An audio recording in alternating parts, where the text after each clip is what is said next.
Welcome to the Banker Lamp. Please enjoy the video. You start by loading both the receptor and ligand into Chimera so you can see binding geometry. This matters because visual inspection avoids wasted runs. Once loaded, remove crystal waters and non-essential heteroatoms, then add hydrogens and assign appropriate charges to stabilize geometry. Make sure to save a cleaned receptor PDB and export the ligand in the docking tool's required format, for example, PDBQT. Doing this up front prevents file compatibility errors later. Once done preparing files, identify the binding pocket by selecting key residues or using Chimera's ligand locator so the search focuses on the right area.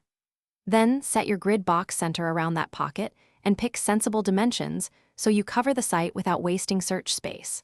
Smaller boxes run faster. Configure docking parameters such as exhaustiveness and number of poses, export the receptor and ligand as PDBQT if needed, and launch the docking engine from Chimera or your pipeline.